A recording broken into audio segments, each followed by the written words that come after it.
India के बीचों बीच एक नया रियलिटी शो पैदा होने वाला था जो बिल्कुल अलग था।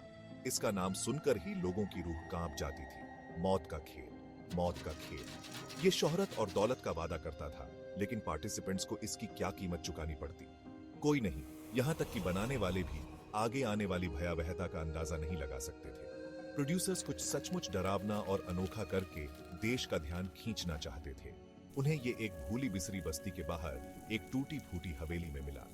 वहां के लोगों को इसका काला इतिहास पता था और वे इससे दूर ही रहते थे। वे त्रासदी और वहां भटकने वाली बुरी आत्माओं की कहानियां सुनाते थे, लेकिन प्रोड्यूसर्स के लिए ये कहानियां बस इसकी अपील और रहस्य को बढ़ाती थी। ये हवेली डर और खौफ की निशानी थी। इसकी टूटती दीवारें और बढ़ा हुआ बगीचा एक भयानक अतीत की ओर इशारा करते थे। लोगों का कहना था कि उन्होंने रात में इसकी टूटी खिड़कियों में टिमटिमाती रोशनी देखी है। उन्हें हवा में फुसफुसाते हुए मदद की गुहार सुनाई देती थी, जिससे उनकी रूह कांप जाती थी। ये हवेली शो के लिए सिर्फ एक लोकेशन नहीं थी, बल्कि यह खुद एक कैरेक्टर थी। एक भयानक तमाशे के लिए स्टेज तैयार था, ऐसा तमाशा जिसे कोई भूल नहीं सकता। एक गेम शो जहां इनाम था सर्वाइवल और कीमत हो सकती थी आपकी जान। मौत का खेल शुरू होने के लिए तैयार था और दुनिया देख रही थी। इस हवेली को भूत बंगला, फुसफुसाते हुए घर के नाम से जाना जाता था। इसका नाम सुनते ही लोगों की रूह कांप जाती थी। भूत बंगला का नाम सुनते ही लोगों के दिमाग में भूतिया साए और डरावनी आवाजें आ जाती थीं, जो गांव वालों के सपनों में आती थीं। कई पीढ़ियों से गांव वाले इससे दूर रहते थे। उनका डर पुरानी कहानियों में जड़ा हुआ था। बड़ों से सुनी गई कहानियों में हवेली के काले इतिहास के बारे में बताया गया था। एक ऐसा इतिहास जो उस कोहरे जितना ही धुंधला था जो अक्सर इसे ढंक लेता था। गांव वालों का मानना था कि हवेली श्रापित है, एक ऐसी जगह जहां बुराई रहती है और फलती फूलती है। कहा जाता था कि एक अमीर परिवार का अपनी दीवारों के भीतर एक भयानक अंत हुआ था। वे अपने ही लालच का शिकार हुए थे। परिवार ने बहुत दौलत इकट्ठी की थी, लेकिन उनकी किस्मत उनके लिए दुख के अलावा कुछ नहीं लाई। वे बेजान पाए गए। उनके चेहरे दहशत से भरे हुए थे, मानो उन्होंने कुछ ऐसा देखा हो जो समझ से परे हो। अब उनकी तड़पती आत्माएं हॉल में भटकती रहती हैं, उस शांति की तलाश में जो कभी नहीं मिलती। आत्माएं दुख के एक अंतहीन चक्र में फंसी हुई थी। उनके विलाप खाली गलियारों में गूंज रहे थे। वे हवेली से बंधे हुए थे, उन भयावहताओं से बचने में असमर्थ जो उन पर आ पड़ी थी। हवेली छायादार गलियारों और धूल भरे कमरों की एक भूल भुलैया थी। हर कमरे में राज थे और हर गलियारा अनंत तक फैला हुआ लगता था। दीवारों पर फीके चित्र लगे थे। उनकी आंखें किसी को भी देखती थीं जो अंदर आने की हिम्मत करता था। यह एक ऐसी जगह थी जहां समय ठहर सा गया था और अतीत भूतिया उपस्थिति की तरह बना हुआ था। इसकी दीवारों के भीतर हर कदम एक भयानक सन्नाटे से गूंजता था, जो केवल पुरानी संरचना के चरमराने से ही टूटता था। फर्श अनदेखे कदमों के भार तले कराहते थे और दरवाजे ऐसे खुलते थे मानो अदृश्य हाथों से खोले गए हों। ऐसा लग रहा था जैसे हवेली खुद जीवित हो, देख रही हो और इंतजार कर रही हो। हवा में सड़न की गंध और अकठनीय दुख का भार था। दीवारें रोती हुई लग रही थीं और पूरा माहौल निराशा से भरा हुआ था। यह एक ऐसी जगह थी जहां उम्मीद एक दूर की याद थी और केवल एक चीज निश्चित थी, वह थी किसी बुरी चीज की मौजूदगी। यह ऐसी जगह थी जहां डर ने जगह जगा ली और उन लोगों के दिलों में खिल गया जो अंदर जाने की हिम्मत करते थे। हवेली उनके आतंक पर पलती थी, हर भयभीत सांस के साथ मजबूत होती जाती थी। जो लोग नहीं गए वे शायद ही कभी बाहर निकले, और जो निकले वे फिर कभी पहले जैसे नहीं रहे। स्थानीय लोगों ने हवेली के आसपास अजीबोगरीब घटनाओं के बारे में बताया। एक कॉफी में दिखाई देने वाले भूत से, रात की हवा में उड़ने वाले भयानक आवाजों के बारे में फुसफुसाते थे। हवेली रहस्य और भय की जगह थी, एक ऐसी जगह जहां वास्तविकता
मौत का खेल के डायरेक्टर विक्रम महत्वाकांक्षी और निर्दयी थे। वह कामयाबी की अतृप्त भूख से प्रेरित एक ऐसा आदमी था, एक ऐसी भूख जो कोई सीमा नहीं जानती थी और किसी सीमा का सम्मान नहीं करती थी। उसे कामयाबी की लालसा थी और वह इसे हासिल करने के लिए कुछ भी करने को तैयार था। उसकी आंखों में एक प्रचंड दृढ़ संकल्प की चमक थी, एक ऐसी आग जो हर गुजरते दिन के साथ तेज होती जाती थी। भूतिया हवेली शीर्ष पर पहुंचने का उसका टिकट थी, एक ऐसे शो का मंच जो इतना भयानक था कि यह पूरे देश को मोहित कर लेता। उसने इसे एकदम सही जगह के रूप में देखा, एक ऐसी जगह जहां वास्तविकता और दुःस्वप्न एक दूसरे में मिल जाएंगे। उसने चेतावनियों को नजरअंदाज कर दिया, स्थानीय कहानियों को केवल अंधविश्वास कहकर खारिज कर दिया। उसके लिए वे सिर्फ कहानियां थीं, डरपोक लोगों द्वारा दूसरों को दूर रखने के लिए गढ़ी गई कहानी। विक्रम ने अपने क्रू की आंखों में डर देखा, लेकिन उसने इसे उत्साह समझ लिया। उसका मानना था कि वे वास्तव में कुछ अभूतपूर्व बनाने के उसके सपने, उसके विजन को साझा करते हैं। जब वे कैमरे और माइक्रोफोन लगा रहे थे, तो वह उनके शरीर में दौड़ रही सिहरन का आनंद ले रहा था।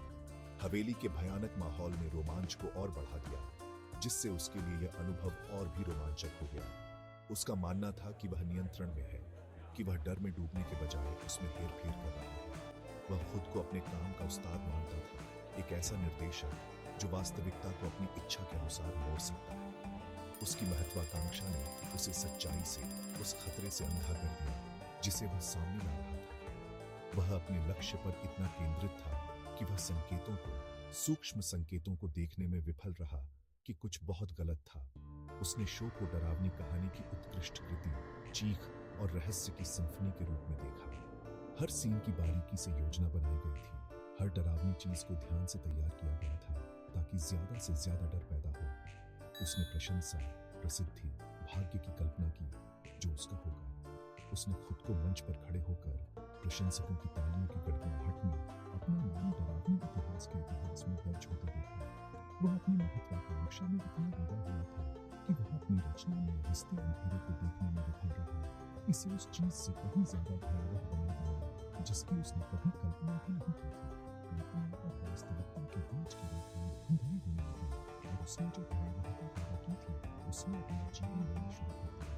विक्रम उन ताकतों के साथ खेल रहा था जिन्हें वह नहीं समझता था। अपने फायदे के लिए जीवन और मृत्यु की भावना का खेल कर रहा था। उसने सोचा कि वह कठपुतली का मालिक है, तार खींच रहा है और कहानी को नियंत्रित कर रहा है। वह एक कठपुतली का मालिक था जिसे यह एहसास नहीं था कि कठपुतली के तार उसकी अपनी गर्दन के चारों ओर लिपटे हुए हैं। जितना अधिक उसने नियंत्रित करने की कोशिश की, तार उतनी ही कड़ी होती गई। उसे महत्वाकांक्षा और छल के अपने ही जाल में फंसाता था। और कठपुतली का मालिक कठपुतली बनने वाला था। उसकी काली महत्वाकांक्षा ने उसके अपने पतन के लिए मंच तैयार कर दिया था और उसने जो भयावहता फैलाई थी अब वह उसके लिए आ रही थी। मौत का खेल के नियम सरल थे लेकिन जानलेवा। प्रतियोगियों को डर की भूल भुलैया से गुजरना पड़ता था, जहां हर कोने में एक नया आतंक होता था और हर फैसला उनका आखिरी हो सकता था। 10 प्रतियोगी भूतिया हवेली में 5 रातें बिताएंगे। हर रात पिछली रात से ज्यादा भयावह होने का वादा करती थी, जिसमें हवेली खुद द्वेषपूर्ण इरादे से जीवित होती हुई प्रतीत होती थी। वे बाहरी दुनिया से कट जाएंगे। उनका एकमात्र संपर्क कैमरे होंगे जो उनकी हरकत पर नजर रखते हैं। ये कैमरे उनके खामोश पर्यवेक्षक थे, जो डर और बेबसी के हर पल को कैद कर रहे थे। हर रात उन्हें भयानक चुनौतियों का सामना करना पड़ेगा, जो उनके साहस और उनकी समझ का परीक्षण करने के लिए डिजाइन की गई हैं। ये चुनौतियां न केवल शारीरिक बल्कि मनोवैज्ञानिक भी थीं, जो उनके गहरे डर को उजागर करने के लिए उनके दिमाग में गहराई तक उतरती थीं। आखिरी में जो बचेगा उसे जीवन बदल देने वाली धनराशि मिलेगी, लेकिन जीतने की कीमत बहुत ज्यादा थी, क्योंकि उन्हें अकल्पनीय भयावहता सहनी पड़ती थी और अपने सबसे काले राजों का सामना करना पड़ता था। हवेली में 2 तरफा शीशों के पीछे छिपे और रोजमर्रा की वस्तुओं के रूप में छिपे हुए कैमरे लगाए गए थे। ये कैमरे हर जगह थे, यह सुनिश्चित करते हुए कि आतंक का कोई भी पल ध्यान न जाए। हर नुक्कड़ और कोने को देखा गया, हर चीख और फुसफुसाहट रिकॉर्ड की गई। हवेली खुद एक जीवित प्राणी लग रही थी, जिसकी हर छायादार कोने में आंखें और कान थे। जैसे ही क्रू ने प्रतियोगियों की निगरानी की, कंट्रोल रूम गतिविधि से गुलजार हो गया। उनके चेहरे टिमटिमाती स्क्रीन से जगमगा रहे थे। उन्होंने हर प्रतिक्रिया, हर चीख, हर टूटन का विश्लेषण करते हुए गौर से देखा। वे एक भयानक प्रदर्शन के दर्शक थे। हवेली की दीवारों के भीतर होने वाले आतंक के बारे में जानते थे। क्रू की प्रतिक्रियाएं स्क्रीन पर दिखाई देने वाली भयावहता को दर्शाती है, जो शो के द्रुत शीतन प्रभाव का प्रमाण है। चुनौतियों को प्रतियोगियों के सबसे गहरे डर का फायदा उठाने के लिए डिजाइन किया गया था। प्रत्येक कार्य को ध्यान से तैयार किया गया एक दुःस्वप्न था, जिसका उद्देश्य उन्हें अपनी सीमाओं से आगे और परे धकेलना था। उन्हें अपने अतीत, अपने पछतावे, अपने सबसे काले बुरे सपनों का सामना करने के लिए मजबूर किया गया। हवेली एक दर्पण बन गई, जो उनके सबसे भीतरी राक्षसों को वापस उन पर दर्शाती थी। हवेली उनके डर के लिए एक खेल का मैदान बन गई, एक ऐसी जगह जहां उनकी समझ का परीक्षण टूटने की हद तक किया गया। फर्श के तख्तों की हर चीख, रोशनी की हर झिलमिलाहट बढ़ते तनाव में जुट जाती है। हर चुनौती उनके संकल्प को कमजोर करती जाती है, उन्हें किनारे के करीब धकेलती जाती है। मनोवैज्ञानिक नुकसान बहुत बड़ा था, क्योंकि वे न केवल बाहरी भयावहताओं से बल्कि अपने ही दिमाग से लड़ रहे थे। कैमरे ने ये सब कैद कर लिया।